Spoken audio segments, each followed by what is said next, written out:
Good morning, everyone. Welcome back to another episode of the GSMC Basketball Podcast, brought to you by the GSMC Sports Network. As always, I'm your host, Mayor Fatemi. Finishing up another packed weekend of NBA playoff basketball. Our first completed week of the NBA playoffs in the books, and it was an unbelievable playoff weekend in general. To start off the show, we got another packed show for you guys lined up for you guys today. Starting right off the top, we're going to talk a little bit about the Los Angeles Lakers falling down 3-1 to the Minnesota Timberwolves. That's a series a lot of people have had their eyes on. Honestly, a series that's that was kind of underrated to start off the playoffs. A lot of people kind of possibly overrating the Lakers a little bit. We're going to get into that in the first segment of our show. Underrating the Timberwolves, overrating the Lakers. Not talking a whole lot about the Lakers' issues overall, and Minnesota's absolutely exploited those to perfection in this series. It's a big reason why they're up 3-1 in this series, and it's a big reason why they won Game 4 on Sunday afternoon. So we're going to talk a little bit about that. Next from there, we're going to take a look at the New York Knicks and Detroit Pistons series. Pistons now down 3-1 in that series. Something I cannot believe they drop both games at home this weekend. Flat out experience showing its colors here, showing why experience matters in the playoffs, and just overall the Pistons' youth is in full display. We're going to talk a whole lot about that in the second segment of our show.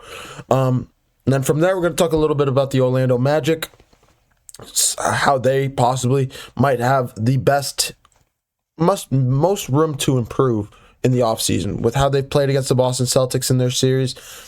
That series now 3-1 in favor of Boston, but these last two games in Orlando have been both unbelievable games, really. Two games that a lot of people have been underrating, two games that a lot of people said the Orlando Magic have no chance, the Celtics are going to sweep. Orlando heard all of that and said, nah, we're not gonna listen to that today. So we're gonna talk a whole lot about the Orlando Magic, where they can improve upon, where their strengths lie, and where they stack up with the rest of the Eastern Conference. And then from there, we're gonna talk a little bit about the Indiana Pacers and Milwaukee Bucks series. That series now 3-1 in favor of the Indiana Pacers. We'll talk a little bit about Damian Lillard and his health, a little bit of a health scare yesterday in the game against the Indiana Pacers, falling down in what looked like a non-contact injury and what's now been ruled what potentially could be a severe one, and what it could be ruled. So we'll talk about that later in the show. And then from there, just preview the Rockets and Warriors series, which is 2-1 in favor of this Golden State Warriors team. But before I move any further, I know that was a whole lot. I'm sorry. It's just packed weekend of NBA basketball sports. Have to give you guys a lineup of the show, what the show is going to look like before we get deeper into this one. But before I move any further, I'd like to remind you guys to please like and follow the show for more GSMC Sports Network content. Also, we get a number of questions that come in during the show, so to ensure that your question gets read on air, I ask that you use the tips and donations link at gsmcpodcast.net. This puts your question at the top of the list so I see it. It also really helps out the show. Again, the link is gsmcpodcast.net for all your questions and comments. But getting right into it here, we had an absolutely packed weekend of NBA playoff basketball, especially on Sunday. Sunday, we had 4 games, all running from 1 p.m. to about midnight Eastern time. West Coast, 10 a.m. to 9 p.m., give or take, something like that, 9:30. It was an unbelievably packed weekend of sports. And especially in the NBA, this is the best time. This is the best time of year for a lot of sports these days. This is the best time of teams teams working for this time of year, building their success, building their momentum for right now. So let's just get right into it. The Los Angeles Lakers down 3-1 against the Minnesota Timberwolves. Something a lot of people did not expect, myself included. I picked the Los Angeles Lakers to win this one in 6 games.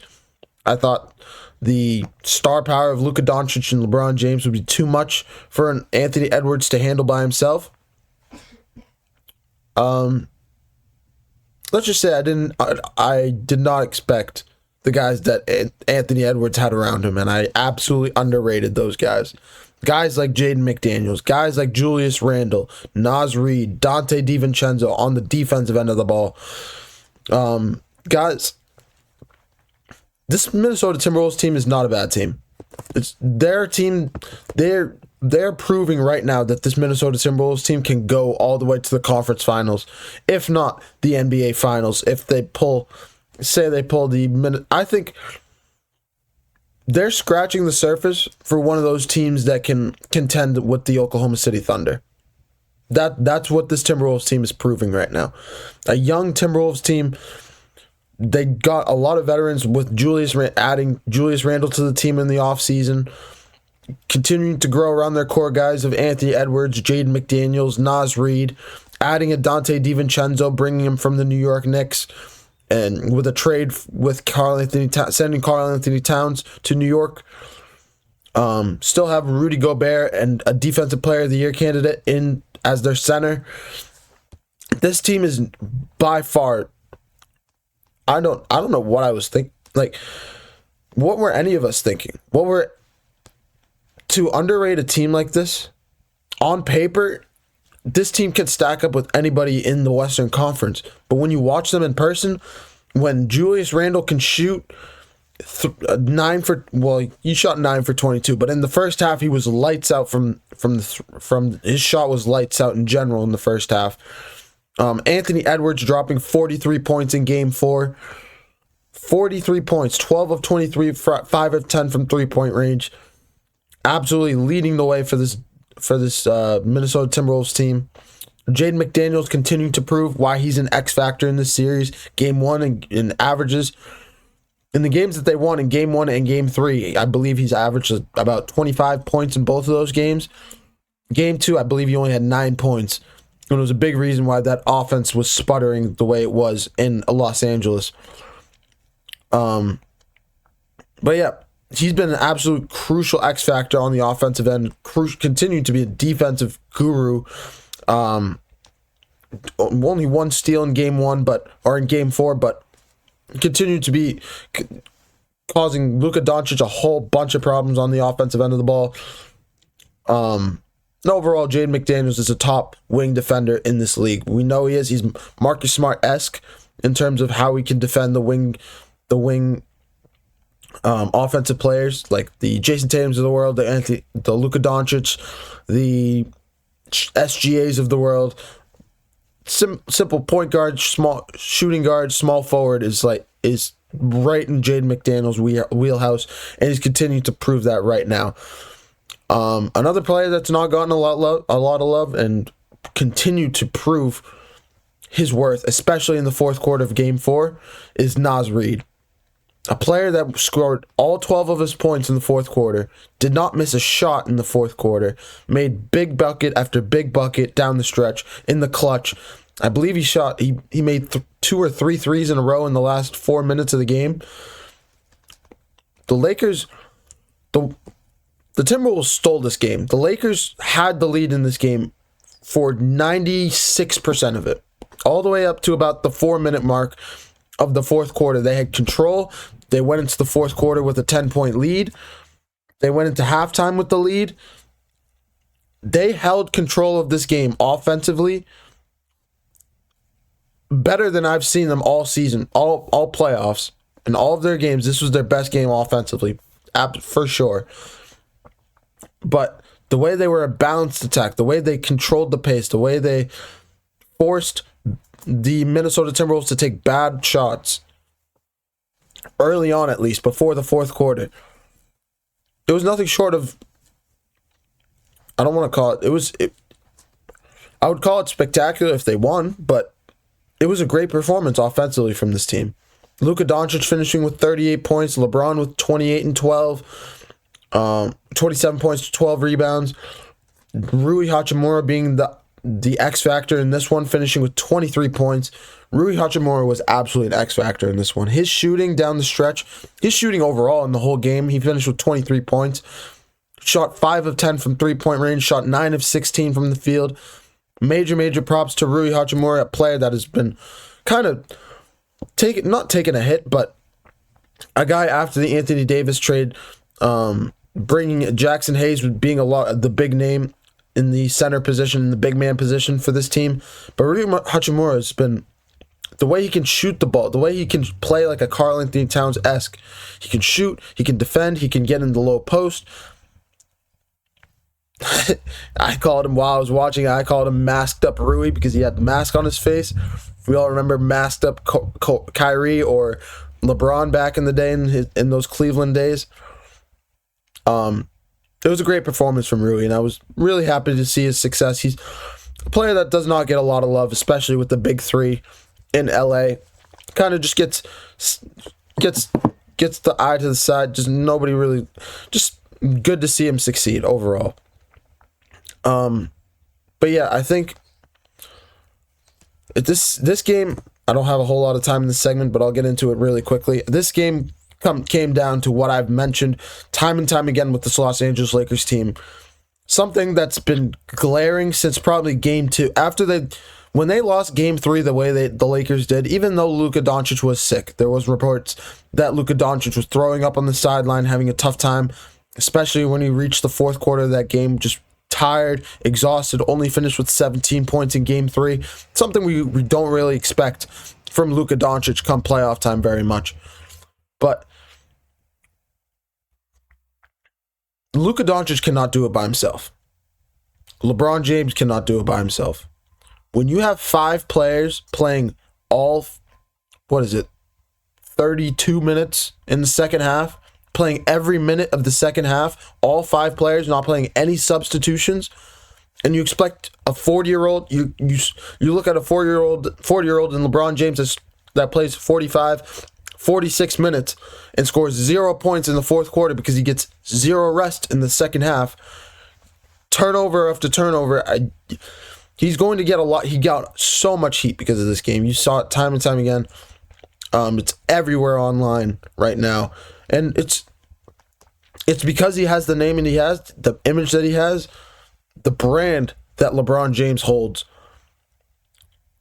But you have to look beyond LeBron in this state. In this one, you cannot look at LeBron and say this one's on LeBron. To have 7 turnovers combined between Luka and LeBron, to have all 5 players playing every minute of the second half, to have almost no contribution from your bench, Dorian Finney-Smith scoring 6 points off your bench. Trying to pull up exactly how many points the full bench scored, but overall, just not. What are you going to do? Against a team like the Minnesota Timberwolves that's so well balanced, top to down, from start to finish. Dante DiVincenzo, Nickeil Alexander-Walker, Naz Reid, Mike Conley, Rudy Gobert, Jaden McDaniels, Julius Randle. The only player that got minutes last night that doesn't really have much of a name, that we don't know much about, is Tyler Shannon Jr. And I'm sorry, I don't know who that is. I don't watch a whole lot of Timberwolves basketball, but from outside of the 9 names that I mentioned, 8 of them are significant good role players. A well-balanced team centered around Anthony Edwards. They brought Julius Randle in to give him some more offensive help. They still have Rudy Gobert as the lob threat. They still have Jaden McDaniels as the defensive guy. They still have Mike Conley as the floor general for this team.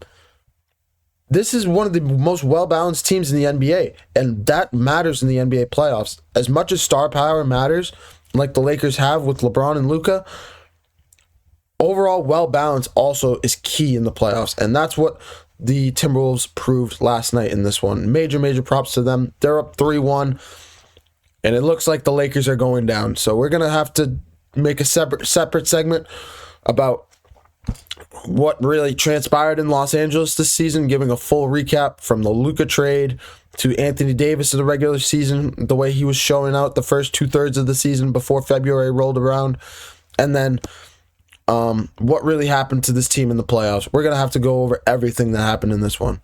So that'll be something for another day, though. So I'm going to take another short break. When we come back, we're going to take a look at the New York Knicks going up 3-1 on the Detroit Pistons.